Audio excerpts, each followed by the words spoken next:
Di Indonesia lagi rame marak demo dan hashtag tentang Indonesia ndak baik-baik aja. Dari mana asal mencuatnya kalimat ini Indonesia ndak baik-baik aja? Ayo semua orang juga boleh kritis dong, saya juga kritis, saya sebagai warga negara Indonesia boleh punya hak juga untuk bersuara ya. Saat ini saya ndak ngurus politik di Indonesia, tapi ini saya hanya menekankan aja.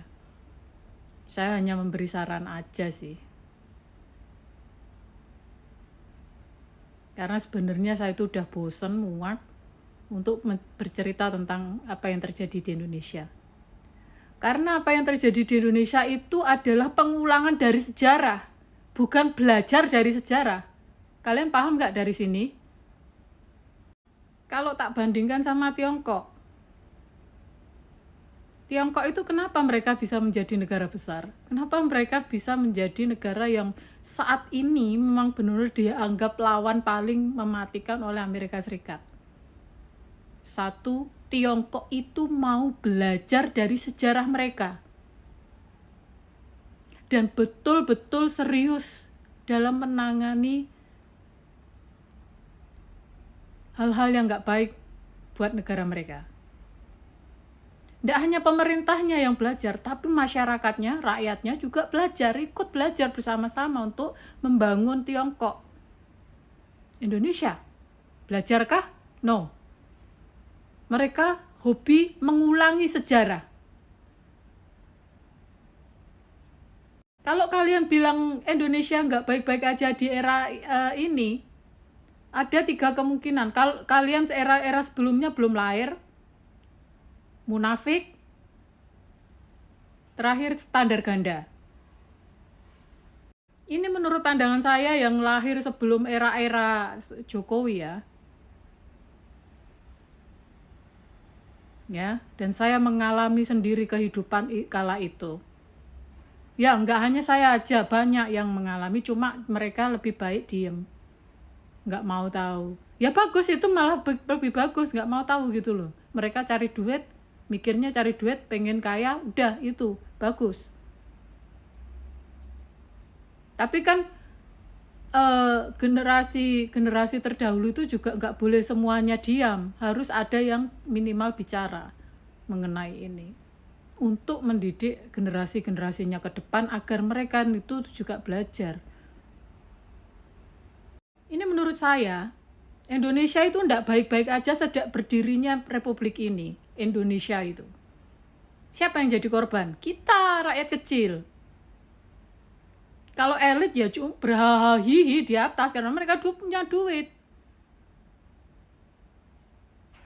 Nah itu sebabnya kalau kalian pengen di atas, kerja cari duit, nggak usah mikirin politik, nggak usah mikirin apa yang terjadi dengan gejolak yang ada di pemerintahan. Saya punya duit, saya kerja, bukan ngatong. Kalian itu punya sifat yang susah dihilangkan, itu suka diperbudak, hobinya diperbudak, jadi kacung, tukang ngemis. Iya, maunya ada rezeki turun dari langit gitu aja, instantly. Di setiap kepemimpinan itu nggak ada yang bisa diharapkan untuk karena antara rakyat dan para elitnya itu punya misi masing-masing di Indonesia ini. Nggak bisa bersatu kayak Tiongkok. Tiongkok antara rakyat dan pemimpinnya dan pemerintahannya bersatu, mereka membangun Tiongkok karena mereka belajar dari sejarah, bukan mengulangi sejarah.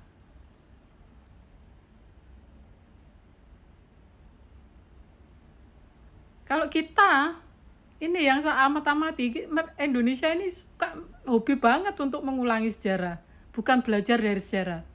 Kalau belajar dari sejarah, nggak mungkin Indonesia seperti ini. Tiap hari demo, tiap hari ada kekurangan, selalu mengangkat eh,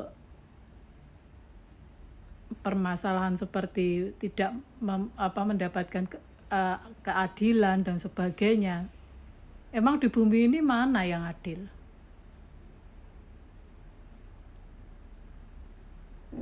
Adakah? Kalau ada coba kasih tahu saya. Bahkan ini tak kasih contoh kalian di Tiongkok. Tiongkok itu negara besar, negara kaya, orang-orangnya, rakyatnya banyak yang kaya. Tapi apa menurut kamu mereka mendapatkan keadilan? Enggak. Peraturan di Tiongkok itu lebih keras daripada kalian. Lebih berat daripada kalian. Kalau menurut saya, kalau mau mengeluh nih ya, harusnya orang Tiongkok yang mengeluh. Bukan kalian. Karena Tiongkok itu rakyatnya nggak diberi kebebasan untuk berekspresi. Pajak ditinggikan bagi orang-orang yang kaya. Di sini pajaknya gede loh untuk orang kaya. Nggak diberi kesempatan.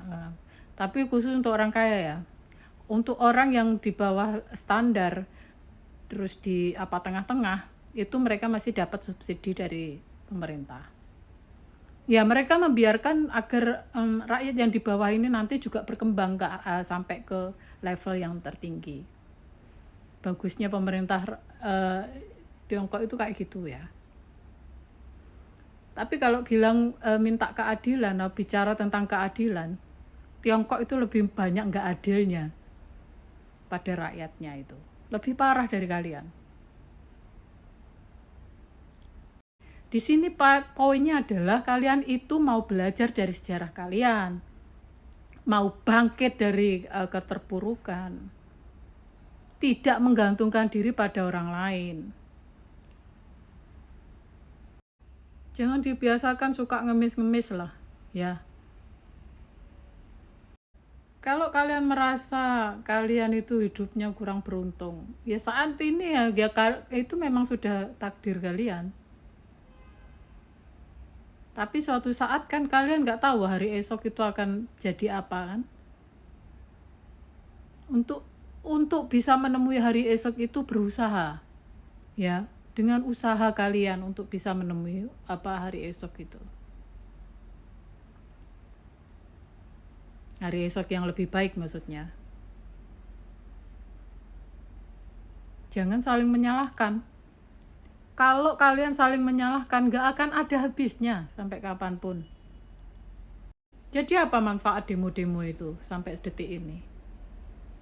Yang ada malah kerusakan. Yang ada malah hanya sesuatu yang akhirnya mengganggu aktivitas publik. Yang rugi siapa? Kalian juga, rakyat kecil, bukan elit ketawa-ketawa, tahu nggak? Di era reformasi kalian berhasil menurunkan Soeharto,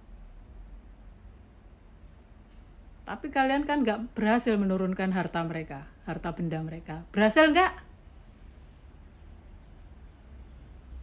Mereka sekarang masih tetap jadi elit, bro. Kalian masih jadi tukang tumbuk tembakau, masih jadi tukang becak. Ya, saya ndak mendiskreditkan profesi ya. Tapi kalian harus sadar ini loh.